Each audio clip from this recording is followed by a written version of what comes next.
وابتغاء تأويله وما يعلم تأويله إلا الله والراسخون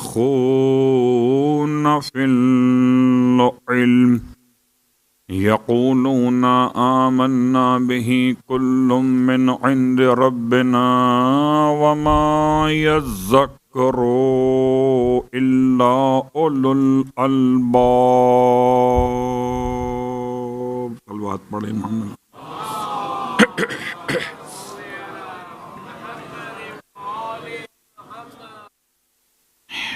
تمام تعریفیں شہیدوں کے پروردگار کے لیے اور تمام ہدیہ درود و سلام شہیدوں کے سید و سردار اور ان کے آبا و اجداد اور ان کی اولاد طیبین و طاہرین کے لیے. الحمدللہ الذی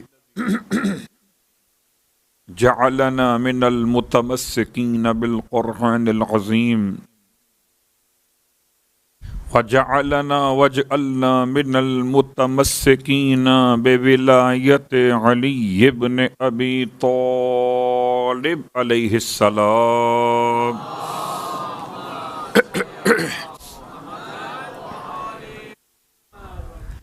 عظم اللہ اجورنا و اجورکم بمصابنا بالحسین علیہ السلام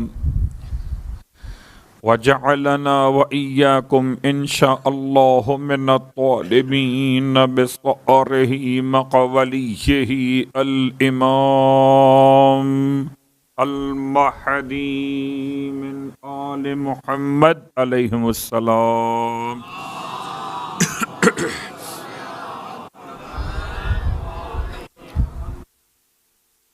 صلی اللہ علیہ یا ابا عبداللہ السلام علیکہ یا ابن رسول اللہ وعلی الارواح التي حلت بفنائک. ماتم داران مظلوم کربلا پرسا داران جناب ثانی زہرا. محرم الحرام کی آج 20 تاریخ ہے اور 20 تاریخ کا مطلب ہے کہ مولا کی شہادت کو 10 دن مکمل ہو چکے ہیں.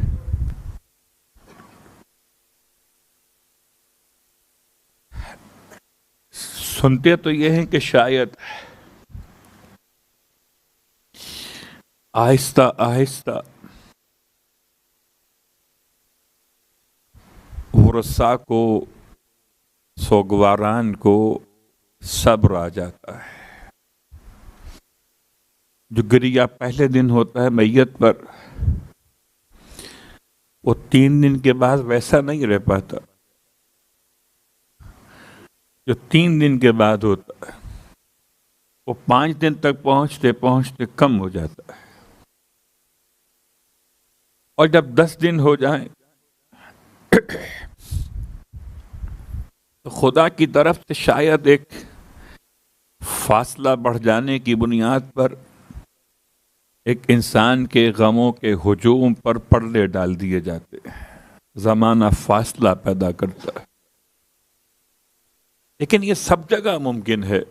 وہاں کیسے ممکن ہو جہاں کٹے ہوئے سر ساتھ ساتھ چل رہے ہو؟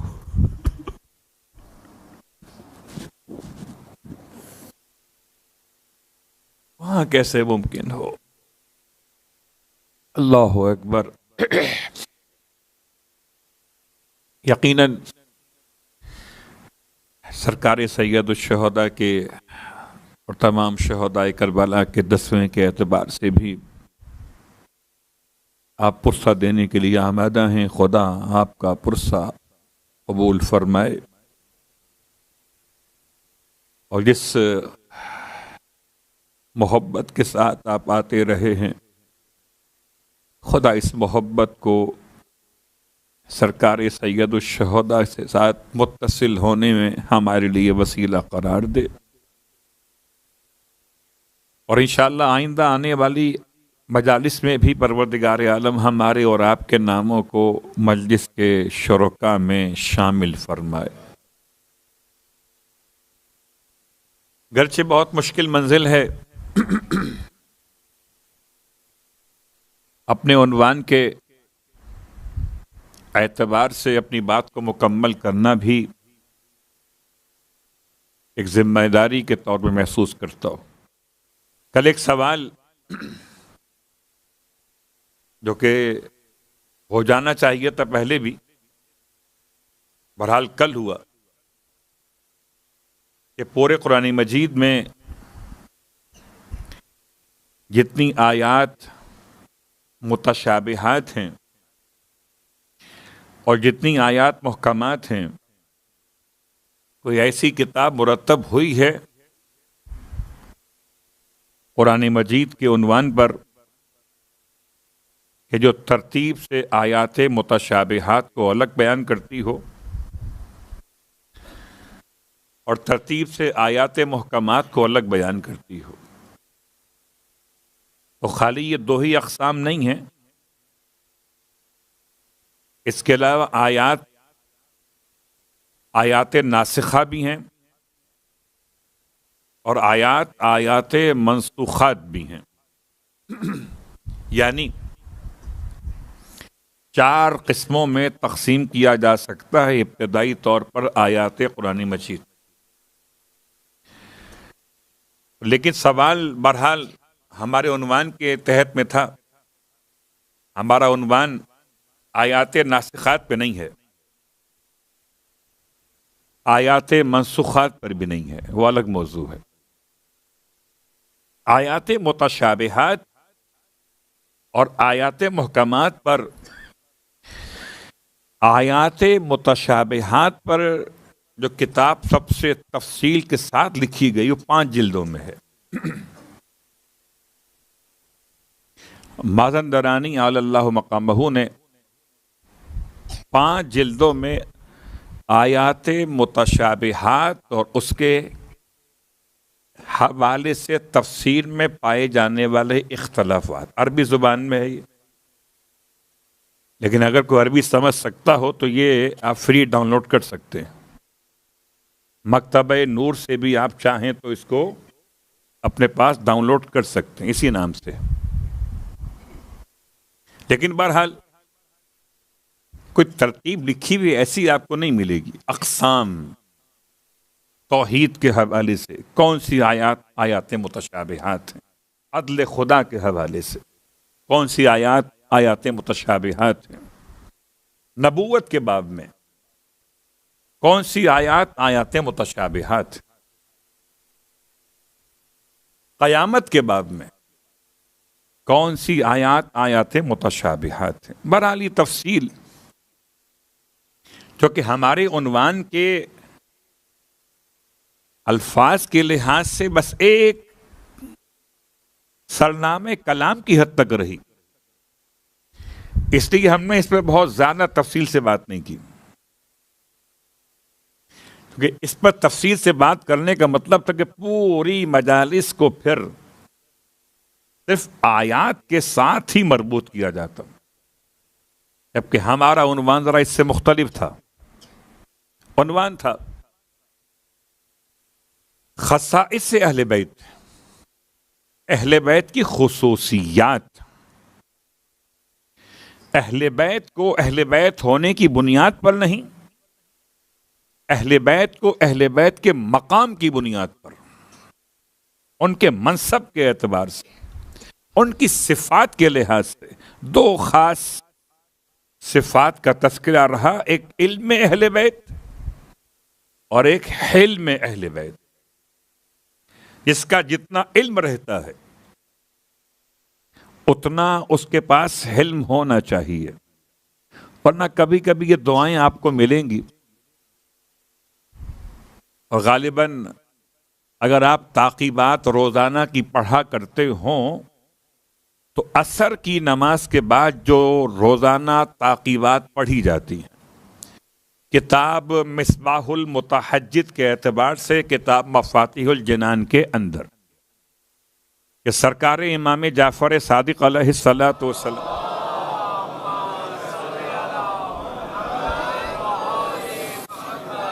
اللہم انی اعوذ بک من نفس لا تشبع ومن قلب لا یخشع ومن صلاة لا ترفع ومن دعاء لا يسمع. تو اسی سلسلے کو آگے بڑھاتے ہوئے کہ پروردگار میں تجھ سے پناہ طلب کرتا ہوں ایسے نفس سے جو کبھی سیر نہ ہوتا ہو. یہ جملہ آپ استعمال کرتے ہیں کبھی کبھی، ہو سکتا ہے یہ جملہ استعمال کرتے ہو حلال معاملات میں کہ بھائی اتنا عمدہ کھانا بنا ہے کہ پیٹ تو بھر گیا مگر طبیعت سیر نہیں ہو رہی. اللہم انی اعوذ بک من نفس لا تشبع ومن قلب لا یخشع، اور ایسے دل سے تیری پناہ مانگتا ہوں اس میں خوف موجود نہ ہو، ایسی دعا سے تیری پناہ مانگتا ہوں جو دعا قبول تو کیا سنی نہ جاتی ہو، لا یسمع.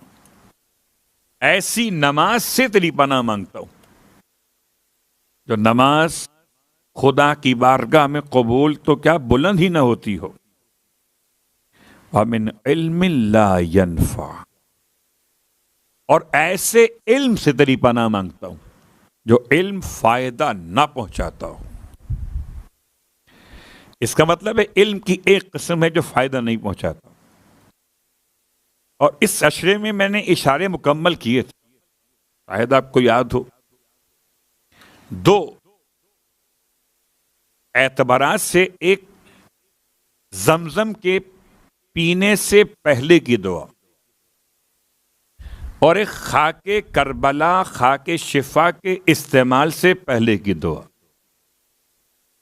ان دونوں دعاؤں سے ایک جملہ، اللہم اجعلہ لی، اے خدا اس زمزم کو اور اے خدا اس خاک شفا کو، اجعلہ لی، تو اسے بنا دے میرے لیے، علما نافعا، خالی علم نہیں،